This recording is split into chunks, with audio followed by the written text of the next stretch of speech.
Not only the longest-serving legislator of the Northwest suburbs, but the longest-serving legislator in Minnesota history. Lyndon Carlson announced today he will not seek re-election. Carlson has served in the Minnesota House for the past 47 years. His district includes Crystal, New Hope, and the eastern section of Plymouth. Carlson will serve the rest of his term and step down next year. In a statement to CCX News, Carlson says he made the decision after a lot of thought and conversation with his wife. Carlson says the past 47 years have been exceptionally fulfilling. Carlson, a retired teacher, made investments in education a priority. He also became chair of the Minnesota House Ways and Means Committee, working on issues like healthcare, jobs, and transportation. Authorities have identified a Maple Grove woman who was struck by a car in downtown Minneapolis and later died. Yvonne Palka was walking with her husband in Minneapolis's Warehouse District when she was hit by a car back on November 9th. She died 3 weeks later. Palka was an acclaimed artist and children's book author. At the time of her passing, Palka was working on a children's book about dragons, a project she launched at the request of local school children. A celebration of her life will take place on December 28th at Maple Grove Lutheran Church. Yvonne Palka was 81 years old. This week's cold weather could spell trouble if you ever get stranded outside in sub-zero temperatures without the proper gear. Reporter Sonia Goins got tips from Kelly Fisher, who spent more than 33 years in the U.S. Army and was part of an Arctic battalion and now works for the Hennepin County Emergency Management Team. What I always think of is I try to think of how am I going to protect myself. So I start from head to toe. So it's good to have some kind of good winter boot, okay? And if you do, you're in the ice and snow, you have a little bit of slip, keep you from getting injured. And then right straight into pants. You have to cover your legs. Your leg muscles are the biggest muscles in your body. They also get cold really fast. So cover your legs, something to cover your upper body. And remember, loosen and layered. More layers, the better. Always cover your neck and your face, and then your head. The hands, I like to have both. I like to have a pair of gloves so when I'm working on something, it keeps my hands warm. I also like to have something to start a fire with, okay? And high visibility. High visibility is a big thing. So something with a lot of reflectivity and something that's high vis for the daytime gets you out of a lot of trouble. So say our news car got stuck on the side of the road and it was a while before help came to help us out. Kelly's going to show us what we could do to stay warm. If at all else fails and it's a choice between frostbite or maybe not making it, I'd start cutting this up. If you cut this up and pull the foam out, you can put foam around your feet. You can use the seat for your seat cover to wrap around you. And you're like, what if I don't have a knife? The rear view mirror, okay, is easily removed. All you have to do is take your foot and kick it. That'll break off. You break the glass, you have something you can cut with. Again, survival is really a matter of when inspiration meets desperation.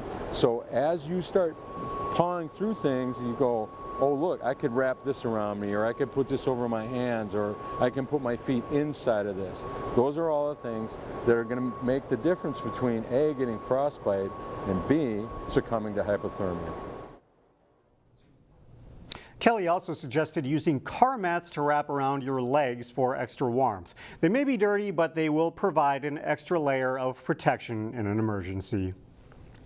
Many high school students have to balance schoolwork with extracurricular activities. Today's standout student from Wayzata High School has learned how to do just that, while becoming a leader in his community and a national champion in the process.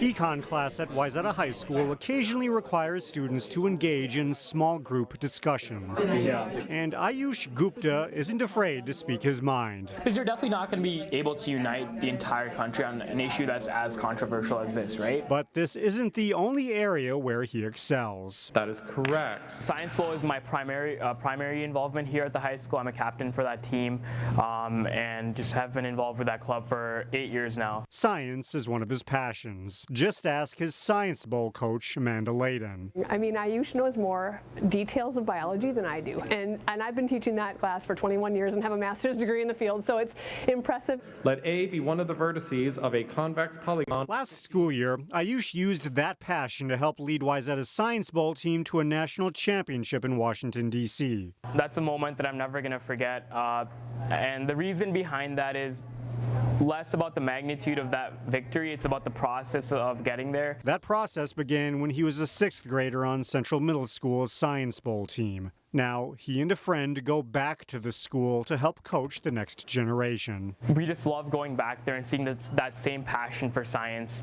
in some of the kids there. So it's always super fun. He's just a great kid, and I feel honored to have taught him. Layden calls Ayush a selfless individual who is going to be able to do whatever it is he wants in life. It really is fun to see a student who has that kind of passion, and it really makes me want to bring my best every day to the students and help them to kind of reach their own personal goals. Speaking of personal goals, Ayush hopes that Wayzatta's Science Bowl team can repeat as national champs. That's the goal. We'll see how that happens, but yes, that's the goal. Ayush is still undecided on a college, but he hopes to study medicine or aerospace engineering. A local nonprofit is making sure no child is left behind this Christmas season. The Robbinsdale Lions Club bought thousands of dollars worth of toys at the Brooklyn Park Fleet Farm. Local women's shelters will receive the gifts next week. Any extra toys go toward birthday presents for the rest of the year. The Robbinsdale Lions have been buying toys for children for the past 30 years.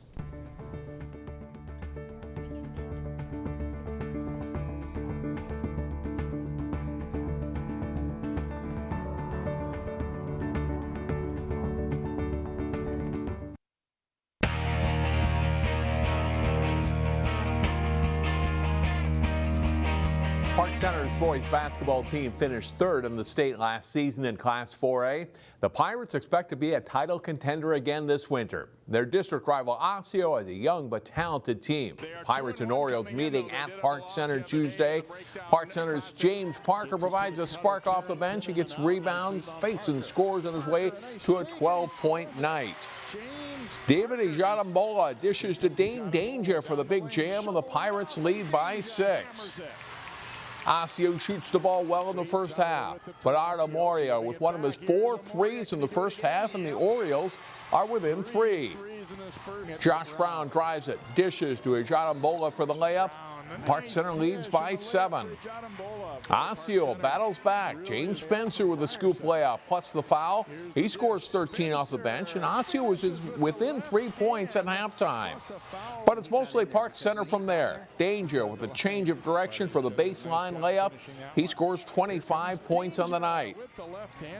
Brown drills 3 threes in the second half, and Park Center wins 79-62 to improve to 3-1. A second half zone defense helped them win it. So in the first half, we were getting what we wanted, but we didn't get back and play defense the way we wanted to. So we went into the locker room and really talked about what we have to do, and we executed it. So we came out the half, we got it going, and everything just started rolling from there. After a season-opening victory at Irondale, the Armstrong girls basketball team was looking to get another win after 4 losses, while the Maple Grove girls were looking for their 3rd straight win, this one at Maple Grove Tuesday night. First half, Crimson guard Ari Gordon passes in to Jordan Lampker. Nice up and under move here for the hoop, and a 9-2 Crimson lead. Lampker scores 11 points on the night. Abby Schulte steals the inbound pass here for Maple Grove, gets it to Izzy Brand, who feeds Kylie Baronic for the basket and foul. Baronic scores 9 in the game. Nice lob pass here by the Falcons' Ella Brignoli into Savannah McGowan for 2 points, but Armstrong still trailing by double digits. Megan Bugan drives down the lane and scores another hoop for the Falcons. Maple Grove leads it 29-11 at halftime. Second half, Schulte steps back beyond the arc, rattles home a 3-pointer. Crimson top scorer on the season. Schulte netted 15 points in the game. Maple Grove goes on to win it big over Armstrong, 53-19. Crimson is the final. Aside from a one-sided loss to Armstrong Cooper, it's been a pretty solid start to the season for the Providence Academy boys hockey team. They aimed for their 4th win of the season on Tuesday. Providence playing host to Anoka. After the Tornadoes score 14 seconds into the game, Providence's Thomas Voss going for the equalizer, but denied here by Joseph Moen. A break the other way for Anoka's Frank Demo, but he's stopped by Lions goalie Joshua Koski. Then Koski, a nice kick save on the rush, and it's still 1-0 after 2. Early 3rd period, good patience by Providence's Joshua Mogeni sets up Isaac O'Brien for the shot and goal, and it's tied up. 38 seconds later, Delphin Cruz to James Smith. He redirects it home, and it's 2-1 Lions. Koski stops 31 of 32 shots, and Cruz adds a late insurance goal, and Providence Academy scores a nice comeback for a 3-1 win over Anoka. In girls hockey, Benilde-St. Margaret's has a very tough early schedule. The Red Knights faced another top team as they faced off with 4th-ranked Blake on the Bears' home rink. First period, and the Red Knights on the power play. Nice puck movement here by BSM. It ends on the stick of Sophie Meldness, but her shot stopped by Bears goalie Molly Haig, one of 24 saves in the game for her. Still no score in the first when the Bears' Grace Johnson banks a pass out to center ice. Audrey Wethington is loose, and she goes in to score for Blake. The Bears get a 1-0 lead. That turns out to be the only goal. Blake wins it over BSM 1-0.